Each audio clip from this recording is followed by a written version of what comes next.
교회당을 아주 멋지게 지어 놓으면 부흥을 할까요? 교회 프로그램을 아주 재밌게 또 유익하게 만들어서 활발하게 프로그램을 돌리면 교회가 부흥할 거라고 믿습니까? 교회는 부흥하고 성장할 줄로 사람들은 생각합니다. 그런데 그게 착각이에요. 중세교회가요, 중세교회 아시죠? 로마의 중세교회, 신성 로마의 중세교회가 예배당이 없어서 망했습니까? 그 당시가 아니고 지금도 중세교회의 예배당은 국보급입니다. 인류 문화유산이 그렇게 화려하고 그렇게 아름답습니다. 그런데 그 중세교회가 어떻게 됐어요? 망했어요. 중세 시대에는 예배당만 잘 지었지 성경 프로그램이 없어가지고 교회 프로그램이 없어서 망했다고 생각하십니까? 그렇지 않아요. 중세의 그 수도원 프로그램은요, 요즘 그런 교회에서 하는 그런 특세 프로그램, 무슨 성경 공부 프로그램, 아무것도 아니에요. 거기에 비하면. 정말 수도원의 그 프로그램, 영성 프로그램은 지금까지도 사람들에게 활용이 될 정도예요. 지금까지도. 굉장합니다. 굉장해요. 정말 그 프로그램에 들어가면 사람이 살아난다니까요. 뜨거워진다니까요. 지금도. 영성이 살아나가지고 그냥 목숨도 바칠 정도로 뜨거워진다니까요. 중세의 프로그램이 없어서 중세교회가 망한 것이 아닙니다. 화려한 예배당과 좋은 프로그램을 운영하면 많은 사람들이 그 예배당에 모여드는 것은 사실이에요. 그래서 예배당 짓고 그래서 정말 교회 프로그램을 아주 멋지게 돌리는 것입니다. 사람이 많이 모이니까. 하지만 그것을 부흥이라고 할 수가 없습니다. 로마 중세교회는요, 전 국민이 다 기독교인이었어요. 전 국민이. 그런데 그 중세교회가 어떻게 됐어요? 망했다고요. 전 국민이 다 예수 믿는데 왜 교회가 망합니까? 내적 외적 모든 조건을 다 갖춘 중세교회가 왜 망했을까요? 왜 망했다고 생각하십니까? 제가 분명하게 말씀을 드리지만 중세교회가 뭘 떠났어요? 하나님의 말씀을 떠났어요. 교회의 생존은 뭐에 달려있어요? 말씀에 달려있어요. 여러분의 신앙의 생존은, 여러분의 영혼의 생존은 뭐에 달려있어요? 말씀에 달려있다고요. 이 말씀을 우습게 보지 마십시오. 내 생명이 말씀에 달려있습니다. 이 사실은 중세교회를 통해서만 입증된 것이 아니고 우리 한국 교회사를 통해서도 입증이 됐어요. 한국 교회의 부흥은 인류 교회사에 있어서 찾아보기 드문 현상입니다. 어떤 나라의 부흥도 한국 교회처럼 급성장을 한 부흥이 없어요. 거의 오순절과 동급 역사가 일어난 거죠, 한국에. 이런 한국 교회가 왜 급성장을 했는가? 제가 간단하게 설명을 드리면 최초 선교사인 토마스가 조선에 왔을 때 그때 당시의 조선의 상황은 정말 험악했습니다. 토마스 선교사가 첫 발을 디딜 때 그때 조선의 상황은 정말 험악했어요. 흥성대원군이 1866년 병자년이잖아요. 그 병자년 정초부터 천주교 금암령을 내려요. 천주교가 이제 100년 기독교보다 먼저 들어오잖아요. 그래서 천주교의 금암령, 천주교를 금하는 금암령을 내리고 천주교를 다니는 사람을 모조리 잡아다가 강제 노역시켰습니까? 아니면 무기징역 보냈어요? 추방했어요? 아니에요. 요 서울 양화진에 다 모아놓고 작두로 목을 잘라서 죽였어요. 그래서 절두산이에요. 목을 통과한 거. 몇 명 죽였느냐? 8,000명 죽였어요. 안 놀라시네. 8,000명을 죽였다니까요. 흥성대원군이 8,000명을 죽였어요. 이렇게 잔인한 이런 나라가 망해야 됩니다. 믿습니까? 조선 망한 거예요. 그래서 8,000명을 죽였어요. 6.25 전쟁으로 인해서 130만 명 죽었습니다. 그런데 8,000명을 죽였어요. 어마어마한 숫자를 죽인 거예요. 그것도 흥성대원군이. 그리고 프랑스 선교사 12명이 있었는데 그 12명 중에서 9명을 생포해서 역시 목을 잘라 죽였어요. 그래서 병인 양요가 일어나잖아요. 프랑스 군대가 쳐들어오잖아요.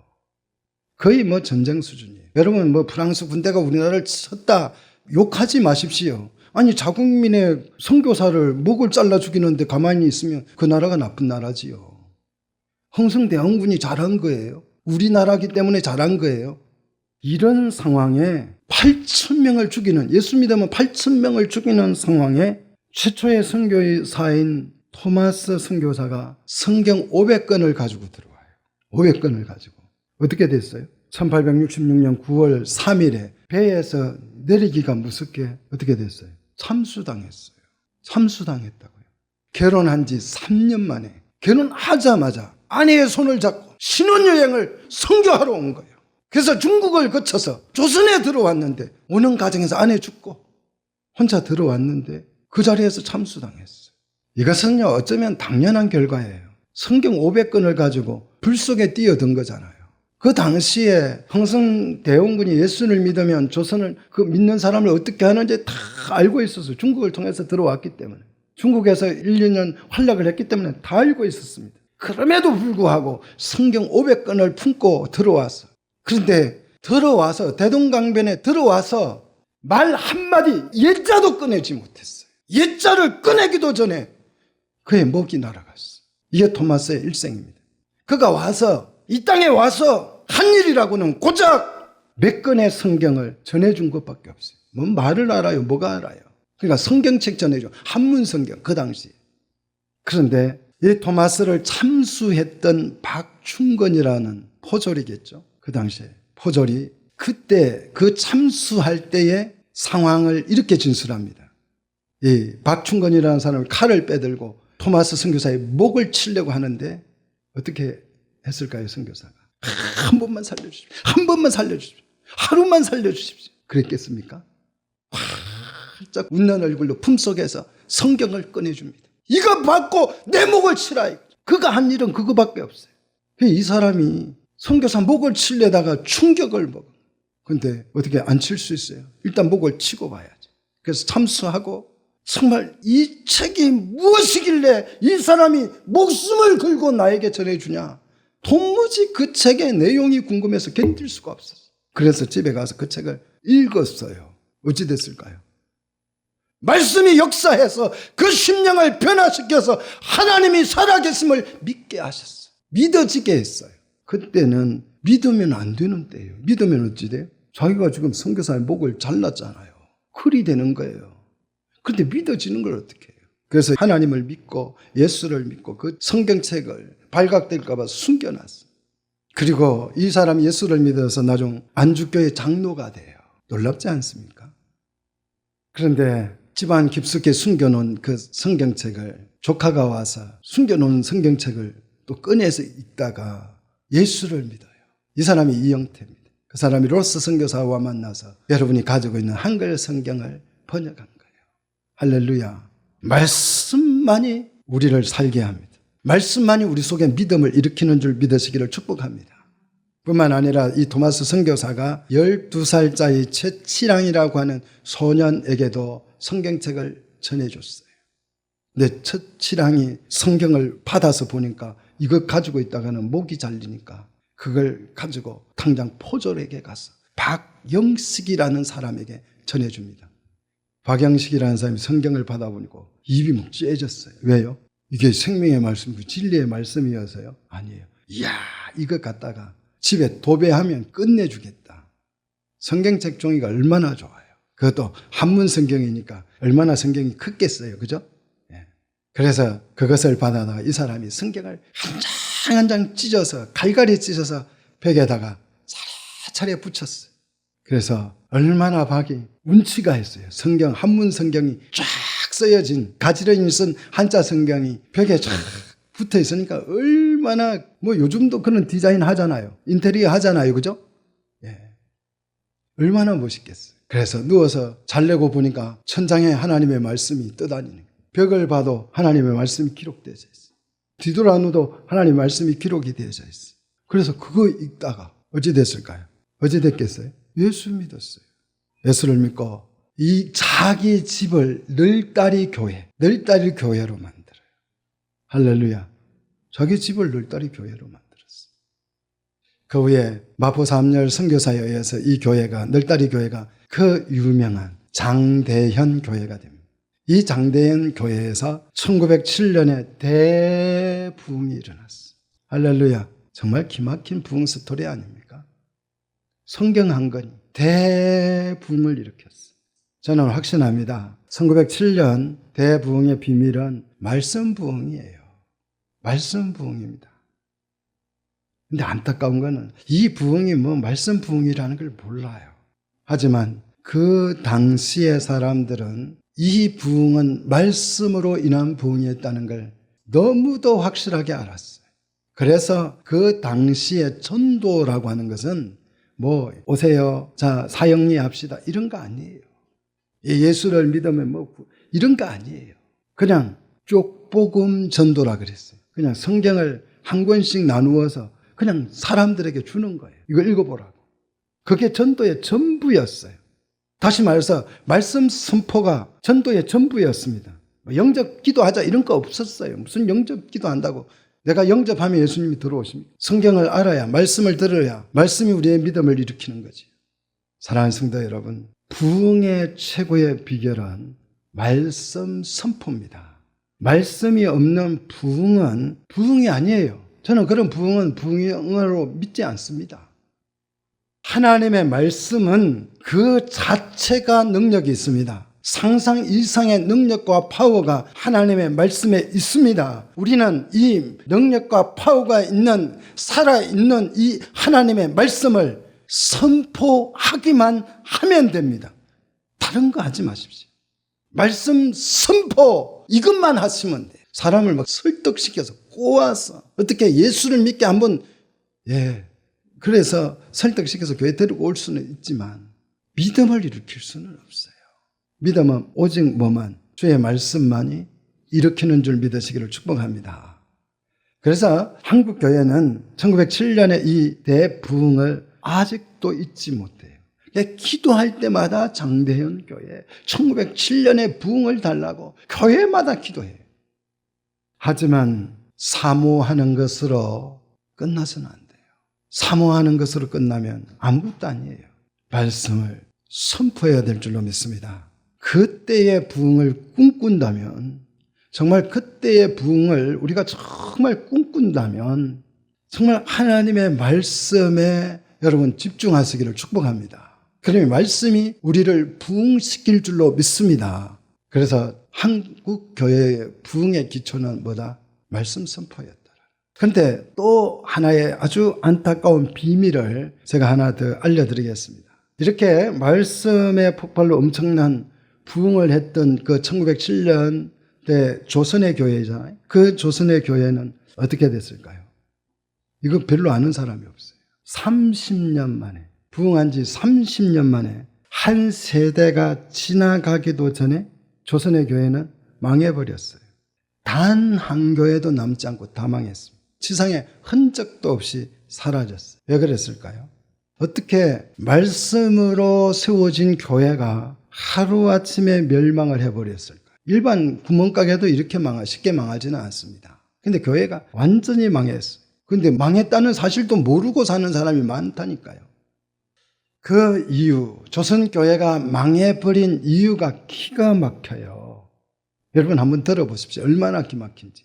1938년 9월 27차 총회에서 홍택김 총회장님이 신사참배를 가결해요. 그리고 성명을 발표했습니다. 여러분 그 성명 내용, 신사참배를 가결하고 나서 성명을 발표했는데 그 성명 내용을 한번 여러분 들어보십시오.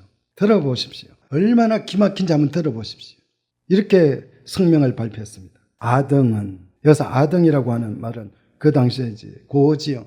우리는 그런 뜻이에요. 우리는 신사는 종교가 아니요. 신사는 종교가 아니요. 기독교 교리에 위반되지 않는 본의를 이해하고 그랬어요. 신사참배가 기독교 교리에 위반되지 않는 본의를 이해하고 신사 참배가 애국적 국가 의식임을 자각한다. 국민 의례라는 거예요. 국가 의식이라는 거예요. 종교가 아니고 신앙이 아니고 우상이 아니고, 그러므로 이에 신사 참배를 솔선리행하고 솔선수범하라는 거죠. 솔선수범하고 나아가 국민 정신동원에 참가하여서 비상시국하에서 총회 후에 황국식민, 황국신민, 여기서 황국은 일본을 말해요.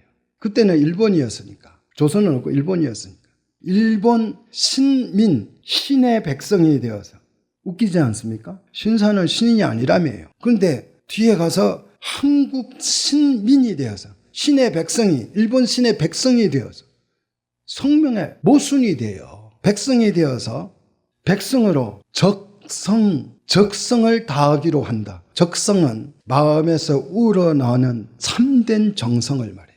마음에서 우러나는 참된 정성을 다해서 황국의 신민으로 신사참배를 해야 한다. 이렇게 성명서를 발표한 거예요. 보십시오. 조선의 교회가 스스로 하나님의 백성이 아니라 일본 신의 백성이 되기로 교회가 결정을 하고 결심을 한 거예요. 그리고 성명서를 발표한 거예요. 이 발표가 되고 나서 전국 교회가 예배 전에, 예배에 앞서서 동쪽을 향하여서 요배를 하고 예배를 드렸어요. 모든 교회가. 교회만 그런 게 아니에요. 토착 외군이 자꾸 욕하는데요. 신사참배하는 사람 손 들어봐요. 그놈들이 토착 외고요. 다 했어요. 다 했다니까요. 신사참배하는 사람 손 들어봐요. 다 했다니까요. 우리 국민은 다 했어요. 누구를 보고 누구를 손가락질할 수 있어요? 우리 다 한 거예요. 교회도 했는데요. 물론 교회 안에서 주기철, 손양호 목사님 몇몇 사람은 안 했습니다. 손에 꼽을 정도로 몇 사람 빼고는 다 했어요. 이것이 뭐냐? 조선의 교회가 뭘 떠난 거예요? 하나님의 말씀을 떠난 것이. 하나님의 말씀을 떠난 교회는 더 이상 교회가 아닙니다. 그래서 이 조선의 교회는 30년 만에 멸망했습니다. 조선의 교회가 일본 핍박을 받아서 멸망한 것이 아니고, 스스로 우리는 하나님의 백성이 아니고 일본 신의 백성으로 가계를 해서 하나님의 말씀을 떠났기 때문에 망했어요. 그래서 이 조선의 교회 자리는 어떻게 됐어요? 무덤이 된 거예요. 무덤이. 그 조선의 교회의 중심지는 어디였어요? 평양이었어요. 평양입니다. 이제 평양은 무덤이 돼 있잖아요. 도시 전체가 무덤이에요. 평양은 도시 전체가 무덤입니다. 평양엔 뭐가 자리 잡고 있어요? 검수산 태양궁전. 그게 뭐가 있어요? 그게 뭐예요? 태양궁전이라는 게. 무덤이에요. 태양궁전이 무덤이라니까. 왕이 있는 곳이 아니고 김일성, 김정일, 앞으로는 이제 김정은도 들어가겠죠. 그게. 북한을 갔다 오는 사람들은 태양궁전에 가서 다 참배를 합니다. 예수를 믿거나 말거나. 그래서 불관 평양 갔다 온 사람들, 저는 그런 사람 신앙 인정 안 해요. 그 가서 궁전에 다 참배하고 와요. 안 했으면 못 돌아왔어요. 못 돌아와요. 그래서 지금 평양은 거대한 무덤으로 세워져 있습니다. 교회가 말씀을 떠나면, 따라합시다, 무덤이 된다. 이게요, 사실이에요. 십자가 달았다고 다 교회가 아닙니다. 무덤일 수 있어요. 교회는 말씀에 살고 말씀에 죽습니다. 신사참배는 우상숭배가 아니라고 누가 속였습니까? 일본 사람들이 속였습니까? 아닙니다. 여러분이 그토록 존경하는, 여러분이 그토록 사랑하는 그 목사님들이, 장로님들이 속여먹은 거예요. 성도들을 다 속여서 신사참배하게 만든 거예요. 초파일의 불교 행사를 여러분 보셨을 것입니다. 방역 제재 받던가요? 라마단 기도 기간에 여러분 방역 제재 받던가요? 민노총이 데모하면 방역 제재 받던가요? 근데 교회 예배만 방역이래요. 교회 예배만 방역이래요. 이거는 방역이 아니고 해방입니다. 해방하는 거예요. 저는 문재인이라고 하는 그 개인에게 아무런 유감이 없어요. 그를 통해서 역사하는 사단의 역사가 아주 사악한 거예요. 이 사람을 통해서, 헤롯을 통해서 교회를 핍박했듯이 문재인 씨를 통해서 한국교회를 지금 사단이 핍박하고 있습니다. 세상이 핍박하는 거 새삼스러운 일도 아니잖아요. 그리 놀랄 일도 아니에요. 기독교 역사를 보면 언제나 그래 해왔으니까. 그런데 정말 안타까운 것은 목회자들과 성도들이 이 사단의 도구로 쓰임을 받고 있는 이 문재인 씨와 한 통속이 되어서 교회를 비난합니다. 교회를 비난해요. 교회발 코로나는 없습니다. 그 질본에서 공식적으로 발표한 거예요. 교회발 코로나는 없어요. 교인이 그냥 한 주 살다가 교회 코로나 걸린 줄 모르고 교회에 왔다 간 것뿐이에요. 그런데 그럼에도 불구하고 이런 진리에 진실에 대해서 관심이 없어요. 이런 진실에 대해서 관심도 갖지 않고 정치 방역이 옳고 교회가 나쁘다고 목회자들이 교인들이 비난을 해요. 그래서 마음이 더 아픈 거예요. 세상 정치꾼이 교회를 핍박하고 욕하고 비난하고 세상 사람이 하는 거 감사한 일이죠. 우리가 살아있다는 증거니까 핍박은. 그런데 목회자들이 교인들이 정치 방역이 옳고 교회가 나쁘다고 비난을 해요. 얼마나 마음이 아픕니까? 누가 봐도 방역이 아니라 정치 공작인데 왜 이런 일에 예수 믿는 사람들이 동참할까요? 무식해서요? 아닙니다. 왜 동참하냐? 마치 이 방역에 동참함으로써 우리는 정말 세상에 대해서 이웃에 대해서 착한 일을 한다. 착한 코스프레이를 하면서 뭐 하는 거예요? 우리 교회는 방역 수칙을 잘 지키니까 우리는 착한 교회니까 우리 교회 오세요. 이거예요. 마케팅입니다. 그래서 사람들을 많이 모을 수도 있겠지만요. 말씀을 떠난 교회는 더 이상 교회가 아니에요. 조선의 교회 보셨잖아요. 완전히 망하고 무덤이 돼버린 거 보셨잖아요. 에스겔 골짜기가 돼버린 거 보셨잖아요. 생명을 잃고 사람을 아무리 많이 모은들 뭐 하겠습니까? 눈을 떠서 보면 예배당에 좀비들이 우글대고 있는데요. 생명이 없는 좀비들이 예배당에 가득히 모여서 교회 될 생각 없어요. 교회 이룰 생각. 교회는 일도 관심이 없고 그냥 자기들이 서로 물고 뜯고 치시고 벗고 여러분 안 보였습니까? 우리 장로교에서는 우리 합동측에서는 이때가 되면 목사님 장로님 기도회를 해요. 전국에 다 모여가지고 주제가 울게 하소서예요. 누가 우리 총회장이 소강석이라는 분이에요. 그런데 그 당신의 시는 코로나와 별로 뭐 해줄 게 없고 그냥 위로나 해주는 정도고 과학이다 그 말을 들었던 그 총회장이에요. 그분이 대통령 말씀이 하도 귀에서 깨알처럼 받아 적었다고 했던 분이에요. 그런 분이 울게 하소서요. 뭘 울게 해요? 수십억 써가지고 총회장 됐어요. 건건 선거해가지고 총회장 돼놓고 그 가서 또 돈 받은 사람들이 있어요. 그 사람 주면 돈 받은 사람들이 있잖아요. 그렇게 해놓고 뭐 울게 해달래요. 뭘 울어요? 회개하셔야지. 정말 내가 건건 선거한 거 회개해야죠. 회개는 거기서부터 시작되는 거 아니겠습니까? 좀비들이에요. 좀비들이 우글우글합니다. 이게 안 보이면 영적 소경입니다. 교회는 핍박당한다고 망하지 않습니다. 교회가 망하는 이유는 단 한 가지뿐입니다. 뭡니까? 교회가 말씀을 떠나면 망하는 것이. 북한 교회는 신사참배로 망했고요. 남한 교회는 정치 방역에 동조함으로 망하는 것입니다. 북한 교회가 공산당이 시키는 대로 하다가 망했어요. 예배 드리지 말라 그러면 안 드리고, 공산당이 예배 드리지 말라 그러면 안 드리고, 설교를 이렇게 하라 그러면 이렇게 하고, 예배를 몇 분 하라 그러면 몇 분 하고, 이러다가 북한 교회가 다 망한 거예요. 남한 교회는 문재인 씨가 시키는 대로 하다가 망하고 있어요. 예배도 허락받고 드려야 돼요. 허락을 받아요. 오늘부터 예배 드리세요 하면 드리고, 드리지 마세요 하면 안 드려요. 예배당 문 여세요 하면 열고, 닫으세요 하면 닫아버려요. 이런 예배를 하나님이 받으시겠습니까? 이건 교회가 아닙니다. 조선의 교회가 신사참배를 국민 의례라고 속여서 말씀을 떠난 것처럼 우리 한국교회는 이 정치 공작을 방역이라고 속여서 말씀을 떠나게 하는 거예요. 여러분 이게 이해되셔야 돼요. 민노총 집회는 괜찮은데, 불교 집회도 괜찮은데, 하물며 이슬람도 괜찮은데 어째서 예배만 안 된다는 거예요? 정말 예배 모임이 위험하고 코로나가 확산되는 일이라면, 모임 자체가 그런 거라면, 여러분 지하철 그것도 사람들이 모이는 거잖아요. 백화점도 모이는 거잖아요.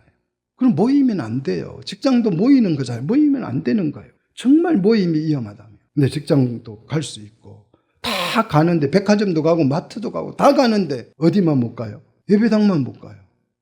물론 코로나는 기저질환자들에게는 치명적이에요. 그런 분들은 저는 쉬는 게 좋아요. 왜? 내가 죽는 것보다 살아서 하나님께 영광 돌리는 게 훨씬 유익한 거니까. 내가 교회 가서 기저질환자인데 교회 가가지고 코로나 걸려서 죽었다 해보세요. 사람들이 뭐라고 하겠어요? 다행히 아직 그런 사람 안 나와요. 그죠? 오늘 우리 강 간사님 오셨는데 잘 오셨어요. 백신 맞으셨어요? 예, 감사합니다. 물론 뭐 이렇게 우리 권사님처럼 큰 병을 수술하고 당연히 집에서 요양해서 건강 회복해서 오셔야지.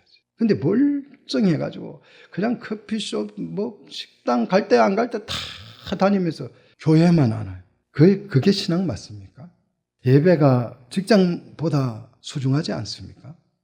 예배가 직장보다 소중하지 않아요? 아니 불신자들은 뭐 예배 그거 뭐 드리나 마나 그거 안 드리면 되지 뭐 이래요. 근데 우리는 그게 아니잖아요. 우리는 예수 믿는 사람은 그게 아니잖아요. 저는 그런 신앙은 가짜라고 생각합니다. 여러분 눈을 떠서 에세겔 골짜기로 변해버린 우리 한국 교회를 보십시오. 무덤이 돼버린 한국 교회의 모습을 보십시오. 이게 현실이고 실상입니다. 이 현실과 실상이 보여야 돼요. 우리 한국 교회는 무덤이 됐습니다. 십자가 달린 무덤이에요. 하지만 여러분 너무 비관하지 마십시오. 우리에게는 죽은 자를 살릴 수 있는 마른 뼈다귀도 살려낼 수 있는 뭐가 있어요? 아주 강력한 무기가 있어요. 그게 뭡니까? 오직 말씀이라고요. 말씀.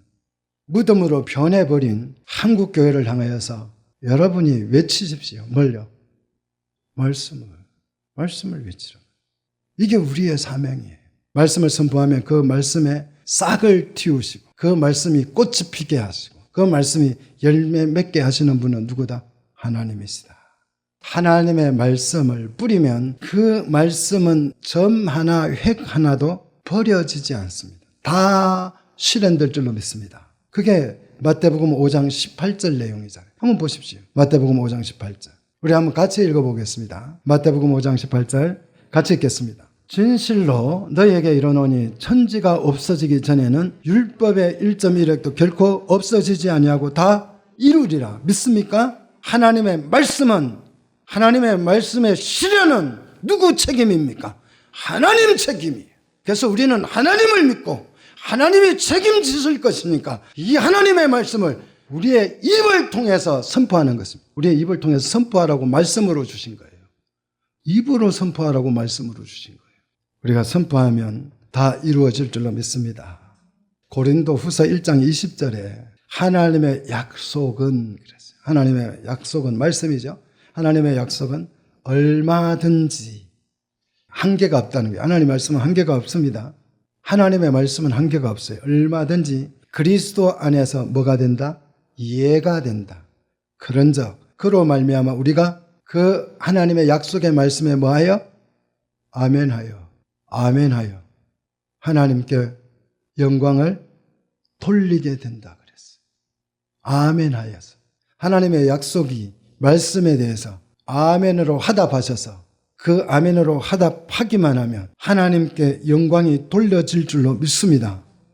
그 말씀이 뻥으로 드러나면 영광이 돌려지겠어요? 거짓말로 드러나면 영광이 돌려지겠어요? 그 말씀이 살아 역사한다는 거죠. 아멘만 하면. 근데 아멘을 안 하세요. 하나님의 말씀은 계시록 22장 18절로 19절에 가서 보면 더하거나 빼지 말라고 경고합니다. 말씀 그대로를 선포해야 되는 거예요. 살아계신 하나님의 말씀을 선포하고 수호하는가, 온전하게 말씀 그대로를 지켜가는가, 이것이 우리 교회의 사명입니다. 교회가 해야 될 일이에요. 그래서 사도 바울은 말씀만 선포를 했어요. 사도 바울의 사역의 핵심은 세상에 자신이 배웠던 그 수많은 지식들, 최고의 학벌, 가말리엘 문화에서 탈무드를 완벽하게 100% 소화를 해냈던 세계적인 석학, 뛰어난 수재, 이 바울이 자신이 배웠던 모든 그 탈무드의 학문을 다 던져버리고 배설물로 여기고 오직 뭐만? 말씀으로만 사역을 했다. 그래서 고린도후서 2장 17절에 이렇게 말하고 있습니다. 그것을 아주 요약해서 이렇게 말합니다. 한번 우리 같이 보십시다. 고린도후서 2장 17절입니다. 자, 고린도후서 2장 17절. 우리는 그랬어요. 여기서 우리는 바울이지요. 바울 일행은 수많은 사람들처럼 수많은 그 당시에 수많은 사람들, 다시 말해서 그 당시에도 교회들이 엄청나게 많았고 많은 사역자들이 있었잖아요. 그래서 그 수많은 말씀을 전한다라고 하는 그 목회자들처럼 하나님의 말씀을 혼잡하게 하지 아니하고 그랬어요. 여기서 혼잡이라고 하는 이 단어는 소매상, 행상을 뜻하는 단어예요. 그래서 이 소매상이나 행상은요, 물건을 팔 때 좀 많이 팔기 위해서 그따가 뭘 섞어요. 참기름에다가 좀 다른 걸 좀 타고 꿀에도 물을 좀 타고 뭐 이렇게 해가지고 뭘 섞어서 팔아요. 그 당시 소매상들은. 그래서 혼잡이라는 말은 뭔가를 섞지 않고 그런 뜻이에요. 뭔가를 섞지 않고 곧 순전함으로 감이나 첨가하지 않고 순수 100% 말씀만을 어떻게 했다? 하나님께 받은 것 같이 그랬어요. 바울이 전할 때는 선지자를 통해서 하나님 말씀을 받았잖아요. 구약의 선지자들을 통해서 받은 그 말씀을 직접 내가 하나님께로부터 받은 것처럼 생각하고 하나님 앞에서 그와 같이 전했다라는 거예요. 순수 말씀만 전했다, 그 얘기예요. 여러분, 말씀이면 충분할 줄로 믿습니다. 뭐 감히 할 필요가 없어요. 왜 말씀에다가 뭘 섞어가지고 합니까? 그럴 필요가 없다, 이 말. 말씀은 단순할수록 좋습니다. 순수하게 전하는 것이 좋습니다. 말씀을 선포한 후에는 하나님 시간이에요. 하나님이 원하는 때, 하나님이 원하는 방식으로 그 말씀이 열매 맺게 해 주실 줄로 믿습니다. 만약 말씀을 선포했는데도 말씀이 아무런 효과가 없다, 그냥 냅두십시오. 기다리시면 돼요. 에레미야를 통해서 주셨던 말씀은 70년 만에 꽃이 피고 열매가 맺어서 결실했어요. 또 어떤 말씀은 그 즉시 결실하는 말씀도 있습니다. 하나님의 때를 기다리시면 돼요. 그냥 잠잠히 말씀을 뿌려놓고 그냥 기다리시면 돼요. 그러면 하나님이 역사하실 줄로 믿습니다. 결론을 맺겠습니다. 하나님의 말씀을 말씀대로 선포하면 어떤 결과가 나올까? 에스겔 골짜기에 하나님의 말씀을 대언했더니 어떤 일이 일어났어요? 1. 마른 뼈가 살아났다. 2. 그 마른 뼈가 살아나서 큰 군대가 됐다. 다 좋은 얘기입니다. 다 좋은 얘기예요. 하지만 이것이 이 에스겔 골짜기의 말씀을 선포한 결과는 아니에요. 핵심은 아니에요. 핵심은 뭐냐? 13절입니다. 13절 보십시오. 말씀을 선포했더니 어떤 일이 일어났어요? 내 백성아, 내가 너희 무덤을 열고 너희로 거기에서 나오게 한 적, 하나님이 이런 엄청난 무덤을 열고 살아나게 한 이 신비한 역사를 일으키신 이유. 그렇게 했더니 무슨 일이 일어났다? 너희는 내가 누구인 줄? 여호와인 줄 알리라. 그래서 하나님이 알려졌다라는 거예요. 말씀을 선포하면 누가 드러납니까? 하나님이 드러나는 거예요. 이게 말씀 선포의 목적입니다. 왜 우리는 하나님을 아는 것이 중요하냐? 하나님을 알아야 예수를 믿고 구원을 받는 줄 믿습니다. 그래서 하나님을 아는 게 사는 거예요. 말씀을 선포했는데 하나님이 드러나면 진짜 말씀을 선포한 것이고, 말씀을 선포했는데 하나님은 안 보이고 자기만 보인다, 이거는 가짜예요. 열심히 설교를 했더니 내가 불의 종이 됐어. 능력의 종이 됐어. 내가 막 설교를 열심히 했더니 막 사람들이 내한테 모여 들어가지고 그냥 와, 우리 목사님 최고다 이러면서 막 불의 종이, 능력의 종, 뭐 세계적인 종이 돼가지고 막 세계를 누비고 다녀요. 자기 자랑한 거예요. 자기 자랑한 것입니다. 하나님의 말씀을 선포하면 누가 드러나요? 하나님이 알려지는 거예요. 말씀을 선포하면 하나님이 알려지셔야지. 교회가 프로그램을 전하니까 교회마다 프로그램이 유명해요. 프로그램을 전하니까 교회마다 가면 어느 교회 하면 딱 떠올라요. 강남 사랑의 모 교회 하면 뭐 국제 제자 훈련, 하나님 안 보여요. 제자 훈련만 보여요. 전 세계 교회가 그 교회 하면 제자 훈련만 생각해요. 부산의 모 교회는 뭐 두 날개, 하나님은 안 보이고 두 날개만 보여요. 하나님의 말씀을 선포해야 교회가 살아나고 하나님이 증거될 줄로 믿습니다. 교회가 순수 말씀만 선포하느냐, 아니면 말씀 플러스 말씀을 뭔가 섞어서 혼잡하게 증거하느냐, 분별할 수 있는 법이 있습니다. 말씀을 선포했을 때 하나님이 드러나면 그 말씀은 진짜예요. 그런데 사람이 드러나면, 설교자가 드러나면, 또 교회가 드러나면 그것은 가짜예요. 뭔가를 섞은 거예요. 말씀에다 뭘 섞어가지고 듣기 좋게, 마시기 좋게 그렇게 만들어서 전하기 때문에 하나님은 안 보이고 교회가 보이고 프로그램이 보이고 사람이 보이는 거예요. 우리 함께 말씀을 선포합시다. 하나님이 증거될 줄로 믿습니다. 온 세상에 하나님의 말씀을 선포하십시오. 물에게 선포를 했더니 물이 어떻게 되세요? 포도주가 되잖아요. 말씀을 선포하면 물이 포도주가 된다고요. 홍해를 향하여서 말씀을 선포했더니 홍해가 갈라지더라 이거예요. 해와 달에게 말씀을 선포하니까 해와 달이 멈추고 하나님이 드러난 줄로 믿습니다. 하나님이 드러난 거예요. 야, 물이 포도주가 된, 기막히네, 포도주 장사해야 되겠네, 이런 게 아니고 저분이 누구기, 저분이 누군가. 그래서 제자들이 그분을 보고 믿었더라, 그 표적을 보고 믿었더라 하는 게 하나님이 드러난 거잖아요. 우리가 말씀을 선포하면 하나님이 드러나게 되어 있습니다. 이 사명 우리가 정말 결심하여서 누구를 만나든지 어디에 있든지 오직 우리 입을 통해서 뭐가요? 하나님의 말씀이 선포되어서 에스겔을 골짜기로 무덤으로 변해버린 이 한국교회를 살릴 수 있는 주의 백성들이 되시기를 주의 이름으로 축복합니다.